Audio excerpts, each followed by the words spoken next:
Hola, ¿qué tal? A ver, vamos a desarrollar así de manera bastante breve, ya un tema que está referido a lo que vamos a ver hacia la parte final del curso, ¿no? Que está vinculado con el tema de las garantías o los derechos reales de garantía, ¿ya? Entonces, para poder abordar este tema, ya es necesario poder tener algunas cuestiones elementales que probablemente ya lo sepa, ¿no? Pero que hay un poco que estandarizarlo, ¿no? Todos tener claras la misma idea referido a la parte de los contratos, las relaciones obligatorias y los incumplimientos, ¿no? Contractuales que se generan, ¿no? Entonces, a ver, no es necesario tener un conocimiento profundo sobre esto, sino algunas ideas generales sobre cómo funciona, cuáles son los mecanismos y cómo en este mundo entran las garantías, ¿no? Entonces, vamos a desarrollar de manera general algunas cuestiones referidas a la relación jurídica obligatoria y cómo es que esto se vincula con el tema de las garantías y específicamente lo que vamos a ver hacia la parte final del curso, que son los derechos reales de garantía, ¿no? ¿Ya? Entonces, vamos a desarrollar estos temas, ¿ya? Primero, a ver, como resultados de aprendizaje, de manera general tenemos pues conocer, ¿no? La configuración y aplicación de las garantías dentro del régimen de los contratos, ¿no? Y segundo, distinguir entre las garantías reales y las personales, ¿no? Ya, sobre todo de cara a poder ver las garantías reales que a su vez son derechos reales, ¿ya? Esa es ahí una precisión conceptual que vamos a hacer para poder entender mejor estos mecanismos.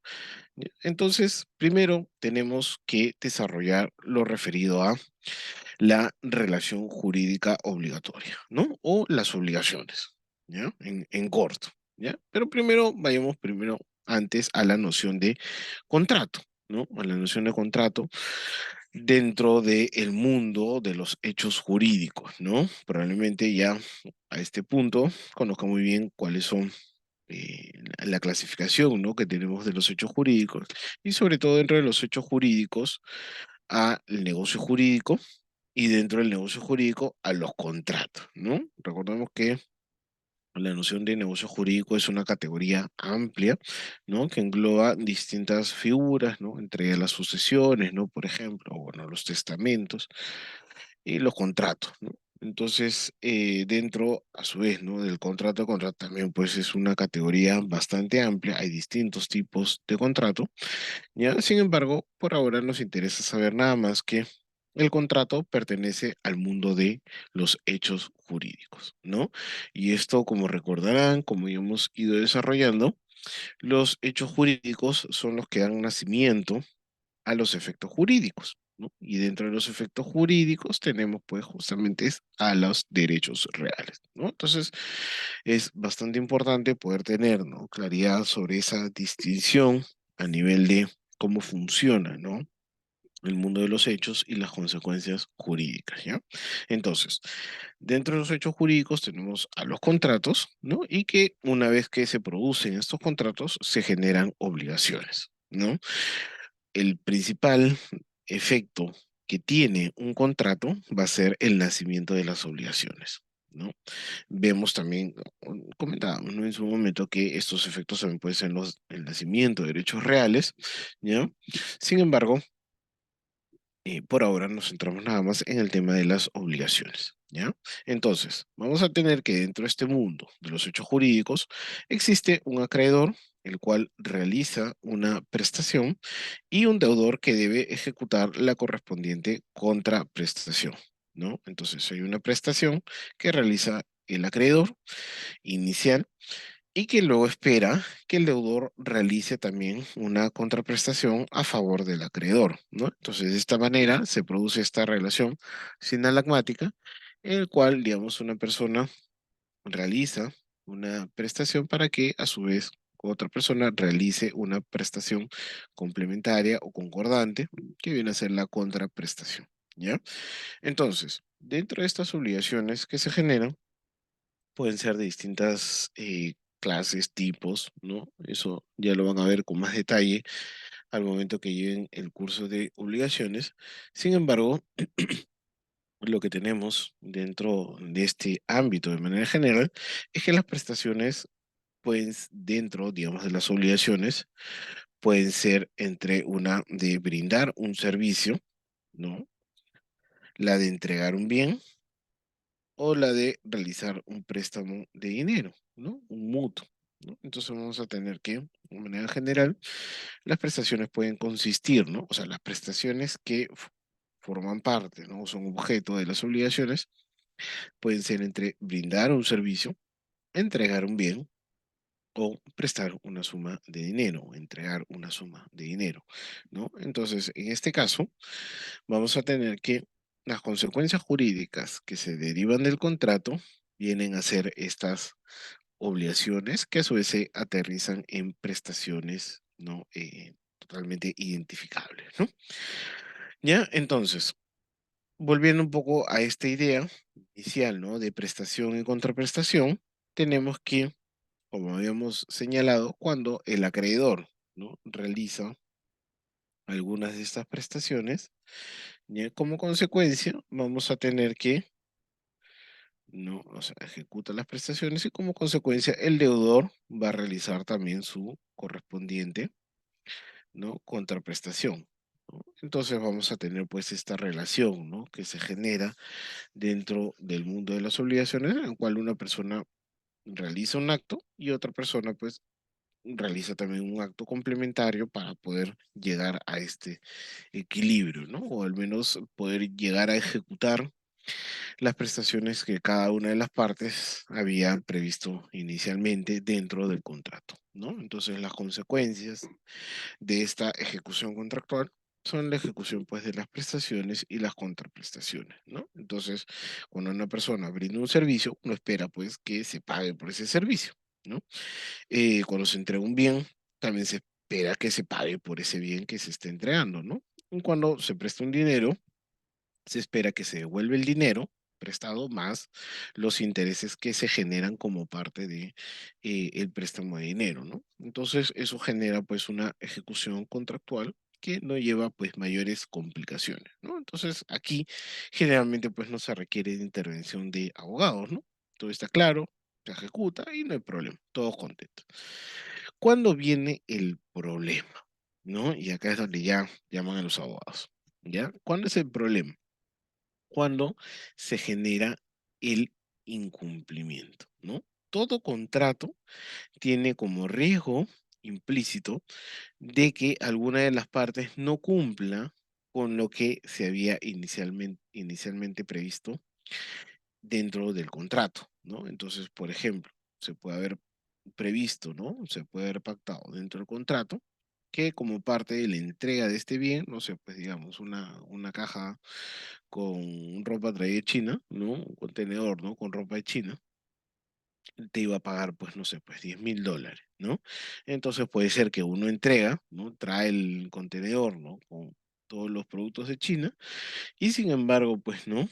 La persona que debía realizar el pago no lo hace, ¿no? Entonces tenemos ahí lo que se conoce como incumplimiento contractual, ¿no? Entonces, cuando la persona no realiza la contraprestación, o cualquiera de las partes, ¿no? No ejecuta alguna de las prestaciones previstas dentro del contrato, entonces se genera este incumplimiento a los términos del contrato. Y un riesgo que está dentro de todo contrato. O sea, todo contrato puede ser incumplido, ¿ya? Lo ideal es que obviamente se ejecuten las prestaciones y cada uno contento en su casa, pero, justamente el problema es ese tipo de situaciones, ¿no? Que no se tiene muchas veces esta situación pues cabal de cumplimiento, ¿no? De todos los términos del contrato, ¿no? Entonces genera pues este incumplimiento, ¿no? Y ante ese riesgo es justamente que aparecen las garantías. Las garantías dentro del contrato, las garantías simplemente, ¿no? Funcionan como esta suerte de respaldo frente al incumplimiento. Entonces, si alguien incumple, yo puedo utilizar esta garantía para cubrirme de ese riesgo, ¿no? Sobre todo no tener pérdidas o al menos no tener grandes pérdidas por el incumplimiento, ¿no? Me refiero a pérdidas económicas, ¿no? Entonces, las personas que están dentro del tráfico suelen utilizar, de hecho se utiliza bastante, ¿no? Todo contrato suele tener una garantía. ¿ya? Dentro de dentro, ¿no? De todo, la elaboración del contrato, se incorporan estas garantías, ¿no? Las garantías facilitan de que frente al incumplimiento del contrato, ¿ya? Yo puedo utilizar esta garantía para cubrirme de ese riesgo, ¿no? Entonces es mi respaldo frente a ese riesgo de incumplimiento, ¿no? Entonces el rol de las garantías tiene pues esta finalidad, ¿no? Coberturar, coberturar un riesgo, ¿ya? ¿Qué riesgo? Riesgo del incumplimiento, ¿sí? ¿Ya? Entonces, a nivel de las clasificaciones, tenemos dos grandes clases, ¿ya? Primero tenemos las garantías personales, que están referidas a aquellas en las cuales, ¿no? La persona que garantiza eh, el, la ejecución del contrato, ¿no? La ejecución de las prestaciones de contratos, que puede ser, bueno, generalmente es un tercero ajeno al contrato inicial, o sea, un acreedor y un deudor, un tercero, ya responde con su patrimonio por la deuda del deudor, ¿no? O sea, por esta deuda que se ha generado como parte del contrato, esta persona responde con su patrimonio, ¿no? Todo su patrimonio de manera íntegra, o puede ser una parte, ¿no? De su patrimonio, ya depende, ¿no? Cómo sean los términos contractuales, ya, pero responde frente a esa deuda, ¿no? Entonces, no es el deudor el llamado a pagar, sino que es esta persona que garantiza, ¿no? El garante, digamos, ¿ya? Y de otra parte tenemos las garantías reales. Las garantías reales son aquellas en las cuales lo que respalda ya viene a ser un bien determinado o determinable. Puede ser como un sacano, un automóvil, una cosecha, una maquinaria, algún equipo, un bien mueble, ¿no? O una casa, un departamento, un bien inmueble, ¿no? Todos estos bienes, a diferencia de lo que ocurre en el patrimonio, ¿no? En el patrimonio, digamos, tenemos una masa incierta muchas veces, ya de cuáles son los bienes que van a responder. Y en el caso de las garantías reales, sí tenemos bien individualizado cuáles van a ser los bienes que van a ser los que van a respaldar este incumplimiento. ¿Ya? Entonces, dentro de estas dos grandes categorías, o mejor dicho, ¿no? Dentro de la categoría de garantías tenemos a las garantías personales y las garantías reales, ¿sí? Ahora bien, ¿cómo funcionan estas garantías, no? Y acá es donde se abre todo el abanico, ¿ya? Porque puede ser de distintas formas, ¿ya? De manera general, dentro de las garantías personales tenemos digamos, dos clases que son las más conocidas, ¿no? En los cuales, primero de ellos, ¿no? Un tercero, que no es el deudor ni es el acreedor, responde con su patrimonio por la deuda, ¿no? Entonces, esto puede darse a través de un aval, ¿no? O sea, una persona que inicialmente responde o, digamos, se obliga solidariamente, ¿ya? Es decir, responde al mismo nivel que del deudor, perdón, ¿no? O sea, le puedo cobrar tanto al deudor como al aval, ¿ya? Cualquiera de los dos le puedo cobrar yo como acreedor, o en el caso del fiador, que responde cuando no paga el deudor, ¿no? Es decir, primero le cobra el deudor y si el deudor no paga, ya, ahí recién voy al fiador, ¿ya? Entonces, en ambos casos tenemos que tanto el aval como el fiador responden con todo su patrimonio por la deuda ajena, ¿no? No es una deuda propia, ¿no? No es una deuda de este deudor, ¿no? Obviamente, claro, esto, digamos, suele, o sea, no es que, digamos, gratuitamente alguien se obliga a ese tipo de situaciones, ¿no? Obviamente hay un contrato por medio, ¿no? Tiene alguna ventaja, ya, entonces lo que fuera, ¿no? Lo importante es que a nivel ya del cobro de la deuda, este aval o este fiador son los que van a pagar por la deuda del deudor, ¿ya? Otra forma u otro mecanismo, ¿no? De garantía personal es lo que se conoce como la carta fianza, ¿no? O las cartas, digamos, fianza de fiel cumplimiento del contrato. Ya vamos a tener o garantía de fiel cumplimiento del contrato, ¿no? Que van a ser mecanismos en los cuales el deudor cobra directamente al banco, ¿no? O sea, es decir, el banco emite o la aseguradora emite una carta fianza a favor del deudor y si en caso, ¿no? Incumple el deudor automáticamente, ya al solo requerimiento del acreedor, se cobra lo que se había pactado como garantía, ¿ya? No suele ser, o sea, sí suele ser gran parte del dinero que corresponde a la pérdida, pero no suele ser todo, ¿no? Entonces, de todas maneras, luego hay que, digamos, iniciar un proceso para el cobro del saldo restante, ¿no? Pero si te permiten, digamos, tener de manera líquida e inmediata una gran suma de dinero, ¿no? Entonces, la carta fianza funciona, ¿no? También, ¿no? Como una garantía personal en este caso, ya en el cual, digamos, directamente yo le cobro al banco, ¿no? Entonces, claro, ¿no? Todo esto se hace siempre con cargo al patrimonio del deudor, ¿no? Luego ya se tendrá que hacer el cobro respectivo o directamente de la cuenta del deudor, ¿no? Que tenga el banco, se cobra lo que ha pagado el banco, ¿no? ¿Ya? Entonces, en estos ambos casos no es que se tenga un bien determinado, ¿no? Sino que se responde con patrimonio, ¿no? ¿Ya? Generalmente suele ser dinero, pero también pueden ser activos, ¿no? ¿Ya? Entonces, lo importante es que en este caso responde no un bien, sino una persona, ¿no? Entonces, esa es la situación pues que se genera con las garantías personales, ¿no? Ahora, en el mundo de las garantías reales también son distintas las formas como se materializa esta garantía, ¿no?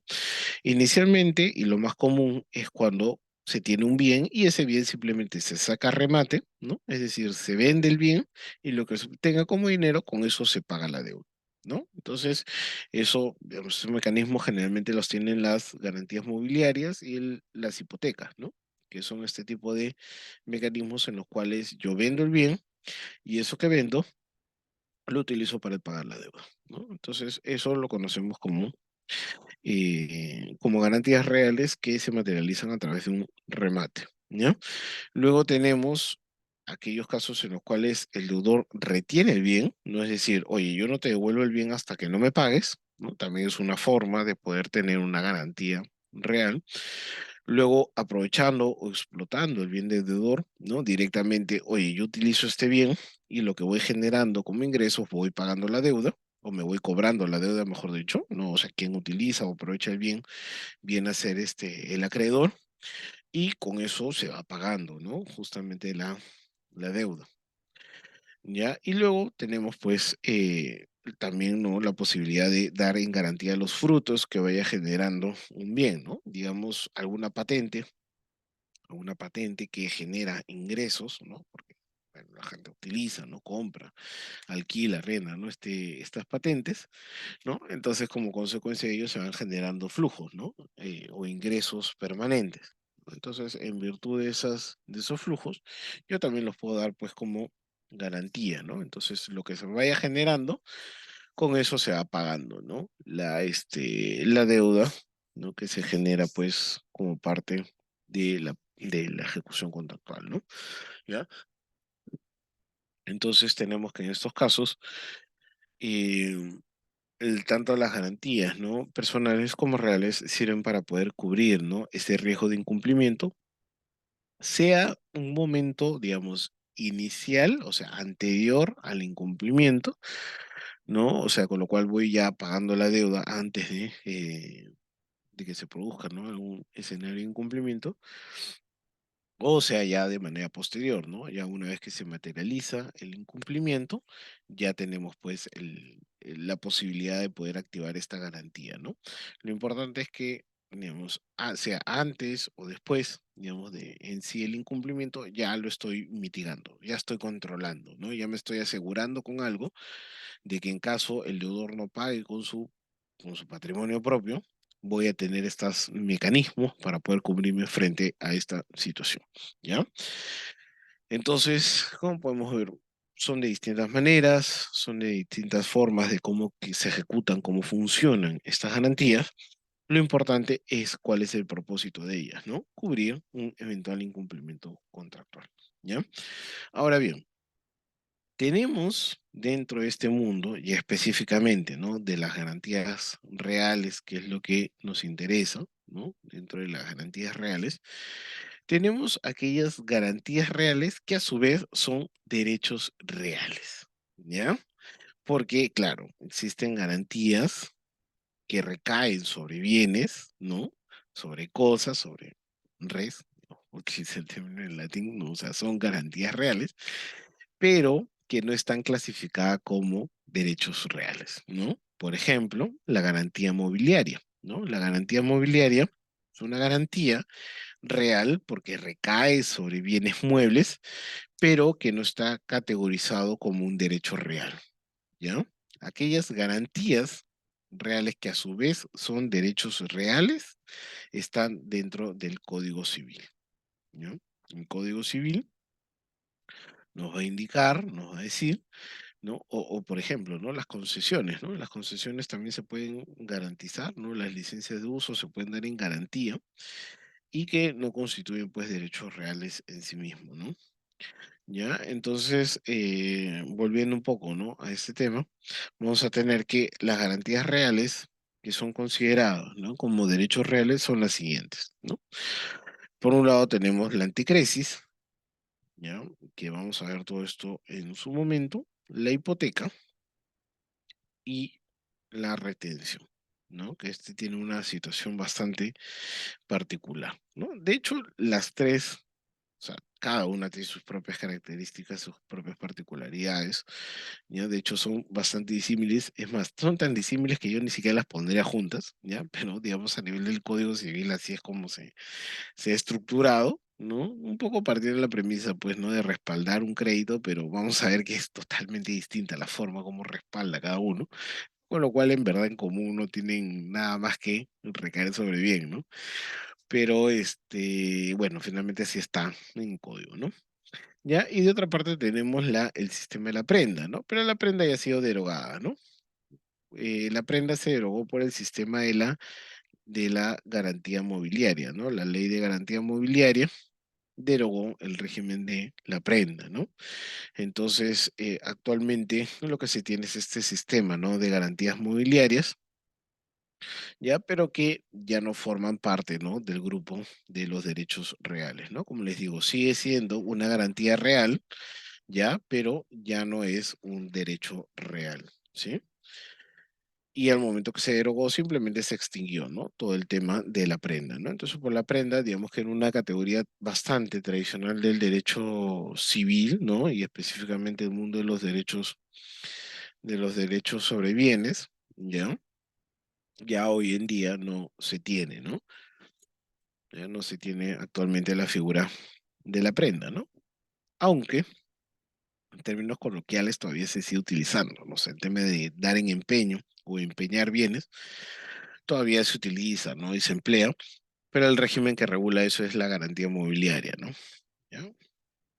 Eh, entonces, a nivel del Código Civil, lo que no queda solamente, pues, es este tema de la anticresis, la hipoteca y la retención, ¿no? Que es lo que vamos a ver, pues, en estas últimas semanas que tenemos del curso, ¿ya? Entonces, nada más eso ahí para tener de manera general un poco situarnos dentro de este mundo, ¿no? De las garantías o los derechos reales de garantías que vamos a ver en las próximas sesiones y para tener pues algunas nociones sobre cuál es la funcionalidad en general de las garantías y vamos a ver ya cómo es que dentro del ámbito de cada derecho real de garantía es que funciona, ¿no? Esta forma de respaldo, ¿no? O de garantizar, ¿no? Como dice su propio nombre, ¿no? El incumplimiento de una deuda, ¿no? Entonces, vamos a tener que, ya un poco para recapitular, la garantía viene a ser el respaldo, ¿no? O colateral ofrecido, ¿no? Por un deudor en caso se produzca, pues, el incumplimiento de alguna o de todas sus obligaciones, ¿no? Entonces, frente al riesgo del incumplimiento, el acreedor podrá ejecutar o hacer efectiva esta garantía. Ya, de otra parte tenemos que las garantías se clasifican en reales y personales, ¿no? Los dos grandes grupos, ¿no? Siendo las garantías reales vigentes, ¿no?